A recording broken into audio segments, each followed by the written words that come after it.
मध्ये आईची भूमिका साकारत असलेल्या ख्यातनाम अभिनेत्री निवेदिताताई सराफ यांचं आणि बाबांच्या भूमिकेमध्ये सुप्रसिद्ध अभिनेते मंगेश कदम यांचं. तर तुम्हाला दोघांनाही हा प्रश्न आहे.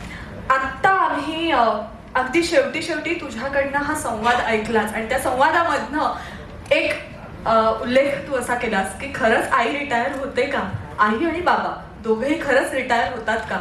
मला तुमच्याकडनं जाणून घ्यायचंय, खरंच होतात रिटायर खऱ्या आयुष्यामध्ये? खऱ्या आयुष्यात रिटायर होतात का नाही म्हणजे नक्कीच नाही असं मला वाटतं. कारण मी पण आई आहे, मला येता 32 वर्षाचा मुलगा आहे. पण कसं असतं मला वाटतं आई ही त्या मुलांनी घेतलेल्या पहिल्या श्वासापासून ते ती आयुष्यात घेते त्या शेवटच्या श्वासापर्यंत ती आईच असते, ती रिटायर होऊ शकत नाही. आता बाबांचं पॉइंट ऑफ व्ह्यू आई आणि बाबांनी एक माईक शेअर केला तरी चालेल. नाही, मला असं वाटतं की थोडस वेगळं एक मालिका सांगू इच्छिते असं मला वाटतं. हे सगळं मान्य आहे, म्हणजे आतापर्यंत आपण असं बघत आलोय की आईचं पाय जरी वडिलांचं झालं तरी आईचं पाय काही निघत नाही, ते नातवंड यांच्यामध्ये ते गुंतलेलं असतो. या मालिकेत यशवंत किल्लेदार आहे, तो जरा पुढचं स्टेटमेंट करतो.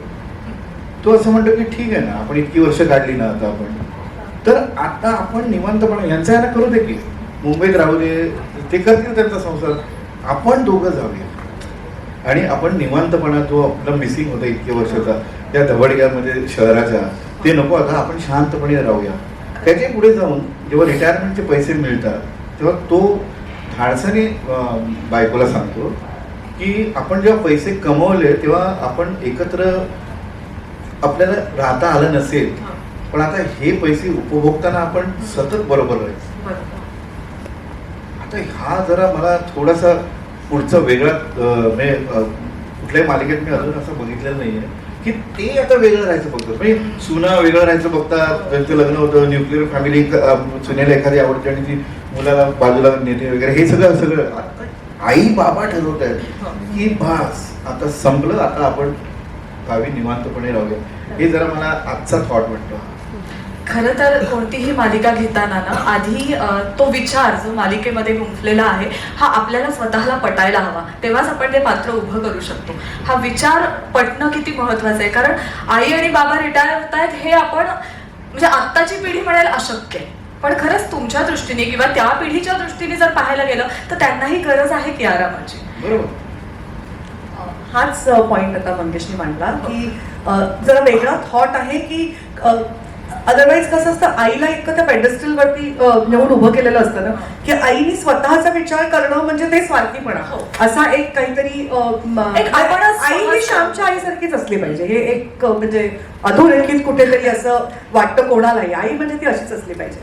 आणि ह्यातली आई पण तशी आहे थोडी कुठेतरी, तिला असं वाटतं की तिला नवऱ्याला पण नाही दुःखी करायचं. हो, तिची येऊ म्हणजे हो जाऊया आपण करूया, आपण तसं तुम्ही म्हणताय तसं करूया, पण प्रत्येकाला काहीतरी कारण तरी मग आता जरा हे झाल्यावर जाऊया, आता मग जरा ते झाल्यावर जाऊया, नको आता तिची परीक्षा आहे ना, नको आता तिला जरा सेटल होऊ दे, नवीन जॉब आहे तिचा, नाही मुलीचा आता नवीन. सो तिचा पाय कुठेतरी अजूनही त्या मुलांमध्ये आणि इथल्या त्या घरामध्ये कुठेतरी असं अजून अडकलेला आहे, ती त्या यंत्रामध्ये पण अडकलेलं आहे, ती पण तिच्यासाठी एक व्यक्तीच आहे.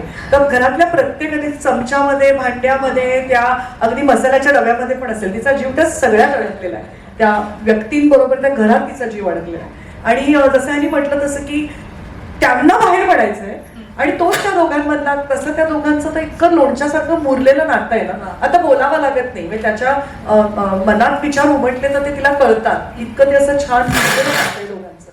त्यामुळे त्याला दुखवायचं, तिला वाटतं हो जाऊया ना, मी कुठे तू म्हणते तुमचं स्वप्न नको जाऊया, पण थोडं थांबा अजून. ते थोड्याला कधीच एक लिमिट नाहीये, किती थोडं थांबा, आपण जाऊ नंतर, अशा त्या दोघांच्या इतक्या करेक्ट काय म्हणूया आपण, खूप आयडेंटिफायबल व्यक्तिरेखा आहे. आणि कित्येक मध्यमवर्गीय लोक म्हणजे जे रिटायर होतात त्यांना खरंच असं वाटतं की आता आपण गावी जाऊया, विशेषतः कोकणात. त्यामुळे मला हे कॅरेक्टर माझं म्हणजे जवळजवळ असं एकावर एक असं चिटकवल्यासारखं मला वाटतं हे कॅरेक्टर. माझं पण तसंच आहे. मला आता दबडग्यामध्ये राहायचं नव्हतं, मी म्हणत की आता शांत, आता बस झालं, आपण गावाला जाऊया, आणि इतक्यात स्टार प्रवाह आणि सिरियल हे असं आपण अडकत नाही.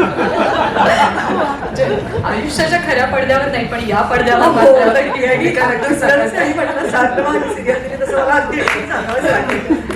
आमच्या एज ग्रुपची खूप खंत होती आतापर्यंत की कसं आता तुम्हाला आयुष्याची शिदोरी आहे तुमच्यापाशी. आता या सगळ्या भावना मी अनुभवलेल्या आहेत आणि त्या भावना अनुभवून घेता एक अनुभवाने एक एनरिच झाले आहे आयुष्यामध्ये आणि तर टेक्निक पण थोडं थोडं कळायला लागलं की कसं आता आपल्याला काम करायचं काय थोडंसं माहिती आहे. आणि अशा वेळेला आमच्या जनरेशनला बेसिकली आम्हाला मध्यवर्ती असलेल्या भूमिका मिळतात.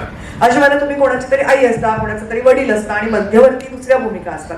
तर टेलिव्हिजननी हा आमच्या एज ग्रुपला हे दिलेलं खूप मोठं काय म्हणून गिफ्ट आहे की आता टेलिव्हिजनवरती आमच्या एज ग्रुपला मध्यवर्ती धरून त्याभोवती कथानक गुंफलं जाणं आणि ह्यासाठी आम्ही खरंच खूप भाग्यवान आहोत की आम्हाला अशा प्रकारच्या व्यक्तिरेखा करायला मिळत आहेत ज्याच्यामध्ये ह्याचा मेन हिरो हिरोईन तुम्ही बघितलं तर आई आणि बाबा आहेत.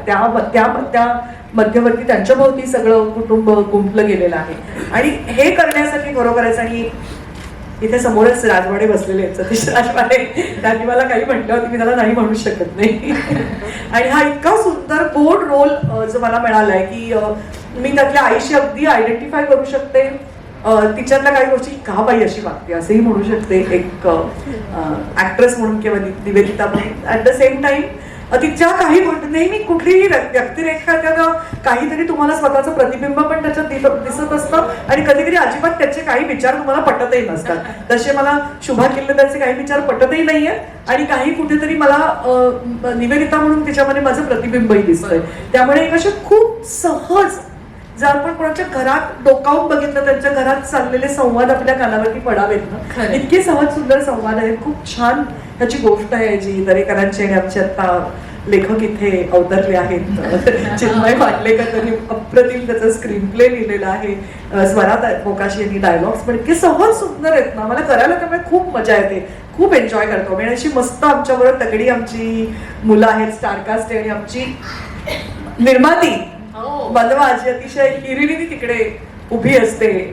प्रत्येक गोष्टीमध्ये तिचं कायम लक्ष असतं. तशी खूप ना एक अशी मस्त टीम जमली आहे आणि नुसती इथे नाही हे टीम वर्कच आहे. चॅनलकडची तिकडची टीम पण तेवढीच स्ट्रॉंग तेवढीच सक्षम आहे. आपल्याला प्रोमो बघितल्यावरती कळतच की त्यातलं झिस्ट काय आहे. हा एक प्रोमो बघितला की तुम्हाला सगळे कॅरेक्टर करतात कोण काय करतंय सांगायची गरज नाही. इतक्या छान रीतीने ते प्रतीत झालेलं आहे आणि अतिशय सहज स्वाभाविक अतिशय ऑर्गॅनिक पद्धतीने हे कथानक जातं पुढे. म्हणजे एखाद्याला असं वाटू शकतं अरे आमच्या घरातली ही गोष्ट यांना कोणी सांगितली ही कशी काय दिसली. इतकं ते स्वाभाविक सहज आहे. आणि दुसरी गोष्ट म्हणजे असं विलन काही नाहीये. विलन आहे ती परिस्थिती किंवा व्यक्तिरेखांमधला संघर्ष. ह्या व्यक्तिरेखेला वेगळं वाटतं मला वेगळं वाटतं ह्या व्यक्तिरेखांमध्ये आणि अशी कॅरेक्टर्स सिरियलमध्ये जे आपल्याला करायला मिळतात त्याचं खरंच चिन्मय आणि खरंच खूप म्हणजे खूप आभारी.